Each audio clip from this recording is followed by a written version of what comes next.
Assalamualaikum warahmatullahi wabarakatuh. Saya Aditya Deterum NPM 41182191909159. Saya ingin mengerjakan tugas mingguan dari mata kuliah pertumbuhan dan perkembangan peserta didik atau P3D dengan dosen pembimbing Bu Yunita. Saya dari kelas paralel 5. Saya akan membahas tentang 5 pengertian yang sudah diberikan oleh Bu Yunita. Yang pertama adalah pengertian emosi dan contohnya, dan yang kedua pengertian intelektualitas dan contohnya, lalu ada pengertian moral dan contohnya, pengertian sosial dan contohnya, dan yang terakhir ada pengertian kepribadian dan contohnya. Saya akan membahas satu-satu, mulai dari yang pertama tentang pengertian emosi dan contohnya. Pengertian emosi. Emosi adalah suatu reaksi tubuh menghadapi situasi tertentu. Sifat dan intensitas emosi biasanya terkait erat dengan aktivitas kognitif atau berpikir manusia sebagai hasil persepsi terhadap situasi. Jadi emosi ini bisa timbul karena situasi yang mungkin membuat manusia itu seperti tertekan. Emosi pada prinsipnya menggambarkan perasaan manusia menghadapi sebagai situasi yang berbeda. Oleh karena itu, emosi merupakan reaksi manusiawi terhadap sebagai situasi nyata, maka sebenarnya tidak ada emosi baik atau emosi buruk. Berbagai buku psikologi yang membahas masalah emosi seperti yang dibahas Atkinson 1983 membedakan emosi hanya dua jenis, yaitu emosi menyenangkan dan emosi tidak menyenangkan. Dengan demikian, emosi ini di kantor dapat dikatakan baik atau buruk hanya tergantung pada akibat yang ditimbulkan baik terhadap individu maupun orang lain yang berhubungan. Jadi emosi ini akan menimbulkan dampak negatif antara orang satu dengan orang lain, tergantung individu itu sendiri. Sebagai contoh, emosi adalah bila seseorang bersikap kasar, manusia akan merasa marah. Jadi kalau kita melihat orang emosi, maka kita harus berbuat kasar dulu pada orang lain, maka orang lain pasti akan emosi pada kita. Namun tingkat emosi setiap orang tuh berbeda-beda. Ada yang bisa menahan emosinya, ada juga yang tidak bisa menahan emosinya. Mungkin itu dari saya pengertian emosi yang saya dapatkan dari berbagai sumber. Lalu kemudian saya akan membahas yang kedua, yaitu pengertian intelektualitas dan contohnya. Pengertian intelektual menurut para ahli berikut ini merupakan pengertian intelektual menurut para ahli. Menurut Cattell dalam Cloud 1983, intelektual adalah kombinasi sifat-sifat manusia yang terlihat dalam kemampuan memahami hubungan yang lebih kompleks, semua proses berpikir abstrak, menyesuaikan diri dalam pemecahan masalah, dan kemampuan memperoleh kemampuan baru. Namun menurut William Stein dalam Sunarto 1994, dia menjelaskan bahwa intelektual merupakan kesanggupan untuk menyesuaikan diri kepada kebutuhan baru dengan menggunakan alat berpikir sesuai dengan tujuannya. Lalu ada para tokoh lainnya seperti Gunarsa 1991 mengatakan intelektual merupakan suatu kumpulan kemampuan seseorang untuk memperoleh ilmu, pengetahuan, dan mengamalkannya dalam hubungannya dengan lingkungan dan masalah-masalah yang timbul. Masih banyak menurut para ahli apa arti intelektual. Namun walaupun saya lihat bahwa intelektual yang dikemukakan oleh para ahli berbeda-beda, namun yang pasti memiliki tujuan dan maksud yang sama.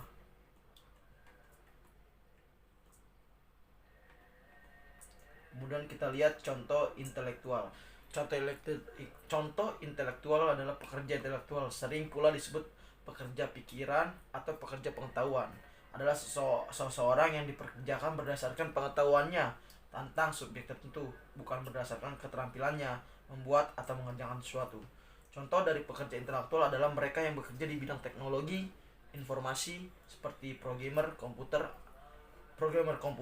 analisis sistem, penulis teknikal, dan lain-lain. Contoh lainnya adalah pengacara, guru, dan ilmuwan.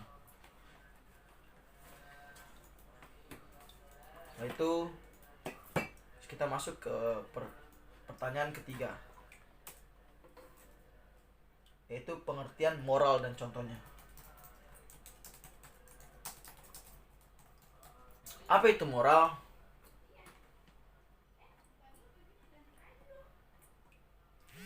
Pengertian moral. Moral adalah hukum perilaku yang diterapkan pada setiap individu ketika bersosialisasi dengan sesama sehingga terjalinlah rasa saling menghormati dengan sesama. Jadi moral ini terlihat apabila kita melakukan interaksi, melakukan terapan sosialisasi terhadap manusia satu dengan manusia yang lain, maka moral pun akan terlihat bahwa manusia saling menghormati satu sama lain. Moral juga diartikan sebagai suatu yang berhubungan dengan prinsip tingkah laku yang meliputi budi pekerti, akhlak, serta mental yang membentuk karakter dalam diri sendiri, dalam diri seseorang. Jadi moral itu ada pada diri seseorang masing-masing yang jika terlihat ada atau bisa diterapkan pada setiap individu ketika bersosialisasi dengan sesama sehingga terjalinlah rasa saling menghormati. Nah, pengertian moral menurut para ahli. Menurut Imam Soekardi, karakter yang dicirikan sebagai suatu yang baik dalam masyarakat melalui nilai yang diterapkan bersama. Namun pengertian moral menurut Sonny Kerap, sesuatu yang dapat dipakai sebagai dasar untuk menentukan tindakan seseorang yang dianggap baik atau buruk di dalam suatu masyarakat. Lalu banyak lagi pengertian moral menurut para ahli. Kita langsung saja ke contoh moral. Contoh penerapan moral di dalam kehidupan masing-masing. Yang pertama adalah berjalan dengan menunduk saat melewati orang yang lebih tua. Ada banyak cara untuk menghormati orang yang lebih tua. Salah satu adalah dengan menunduk ketika berjalan di depannya. Jika Anda sedang lewat di depannya tanpa menundukkan tubuh, maka Anda akan dianggap sebagai orang yang tidak sopan. Jadi moral itu bisa dilihat dalam kehidupan sehari-hari tanpa kita sadari. Membuang sampah pada tempatnya itu adalah moral. Membuang sampah pada tempatnya juga merupakan tindakan yang bermoral meskipun tidak berhubungan dengan manusia lainnya, tapi membuang sampah sembarangan akan mencederai alam, akibatnya bisa menjadikan bencana yang merugikan orang lain. Berarti moral bukan aja antara manusia dengan manusia lain, namun moral bisa antara manusia dengan kondisi alam atau manusia dengan alam, situasi alam. Masih banyak lainnya, yaitu mencegah korupsi, berperilaku jujur, toleransi, kerja keras, semangat kebangsaan. Itulah adalah contoh dari moral. Berarti jelas bahwa moral bukan hanyalah moral bukan hanya hubungan antara manusia dengan manusia lain, tapi antara manusia dan alam. Dan yang keempat adalah pengertian sosial dan contohnya. Kita akan membahas pengertian sosial dan contohnya. Pengertian sosial dan contohnya.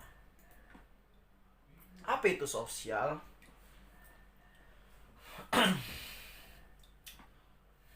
Proses sosial atau sosial merupakan interaksi sosial antar individu atau kelompok. Untuk memahami apa itu proses sosial mudah saja. Dah, kita langsung masuk ke pengertian proses sosial. Ahli sosiologi Mark Ford mengatakan bahwa proses sosial adalah pola perilaku di mana relasi sosial antar anggota kelompok menghasilkan karakteristik yang khas. Karakteristik yang khas tersebut bisa berupa perubahan kondisi ke atas atau ke bawah, berkembang atau mundur, disintegrasi atau integrasi. Namun menurut Ginbert mendefinisikan proses sosial sebagai cara-cara interaksi yang dilakukan oleh individu atau kelompok termasuk dalam membangun kerjasama, konflik, diferensiasi, integrasi, pengembangan, dan pengeroposan hubungan sosial. Namun menurut saya pengertian sosial adalah hubungan manusia dengan manusia lainnya, hubungan antara manusia satu dengan manusia lainnya, karena setiap manusia membutuhkan manusia lain, maka terjadilah sosial. Nah, sosial itu ada karena hubungan antara manusia dengan manusia yang lain. Siap. Kita masuk ke contoh sosial.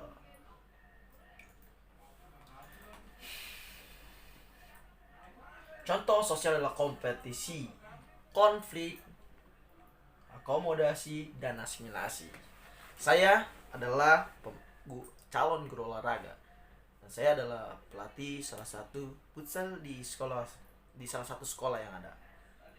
Pada saat anak-anak didik saya pada turnamen, yaitu kompetisi sepak bola atau futsal, maka mereka telah menjalankan suatu sosial. Nah, disitulah terbentuk contohnya adanya suatu sosial dari kompetisi tersebut. Lebih pengertian adalah kompetisi merupakan proses sosial di mana individu atau kelompok berlomba-lomba untuk merebutkan sumber daya yang jumlahnya terbatas. Nah, seperti contoh adalah pertandingan futsal. Nah, itu adalah proses pembentukan sosial antara manusia satu dengan manusia lain, antara kelompok manusia satu dengan kelompok manusia yang lain. Seperti itu. Singkat saja, kita langsung masuk ke yang terakhir, pengertian. Nah, ini menurut saya paling penting, pengertian kepribadian dan contohnya.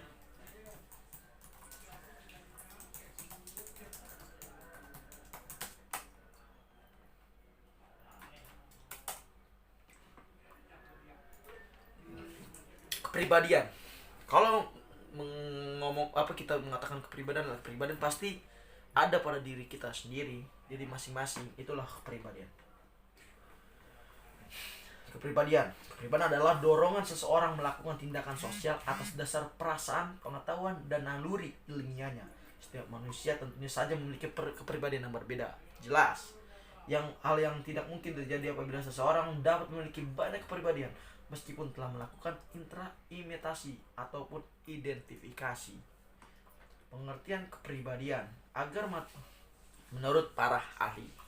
Theodor R. Newcomb, menurutnya pengertian kepribadian adalah sekumpulan organisasi sikap-sikap atau predispositions yang dimiliki seseorang sebagai latar belakang terhadap perilaku atau tindakan sosial yang dilakukannya terhadap lingkungan sekitar.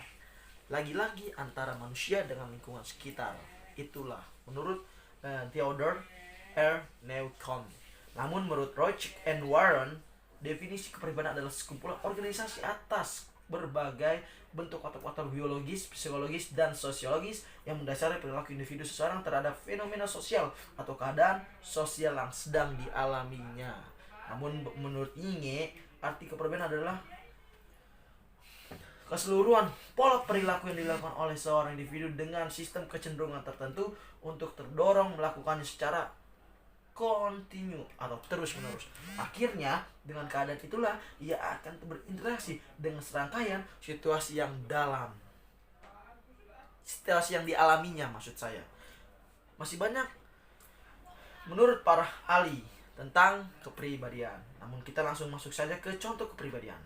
Contoh mengenai kepribadian yang dapat disebut misalnya saja ketika ada seorang siswa yang sekolah yang harus menyelesaikan perselisihan yang terjadi antara dua orang temannya. Keinginannya untuk menyelesaikan perselisihan merupakan kepribadiannya. Berarti sikap kepribadian adalah peduli. Nah, itulah kepribadian dari seorang tersebut. Menurut saya, contoh kepribadian adalah contoh kepribadian itu adalah sesuatu atau hal yang dilakukan oleh seseorang berulang-ulang tanpa disadari. Seperti contohnya si A berolahraga setiap saat atau setiap 3 kali dalam seminggu. Maka kepribadian orang A ini adalah berolahraga agar tubuhnya sehat. Nah, itu termasuk kepribadian. Bahwa kepribadian juga terlihat dari sifat yang ia keluarkan dalam menghadapi situasi lingkungan. Seperti tadi ada teman yang berantem, maka dia ingin mendamaikan, ingin jadi orang ketiga untuk meleraikan. Itu adalah kepribadian, kepedulian terhadap sesama. Oke, mungkin itu saja dari saya, Aditya Erum, kelas paralel 5. Mungkin kurang lebihnya mohon maaf. Wabillahi taufiq wal hidayah. Wassalamualaikum warahmatullahi wabarakatuh. Salam di rumah aja.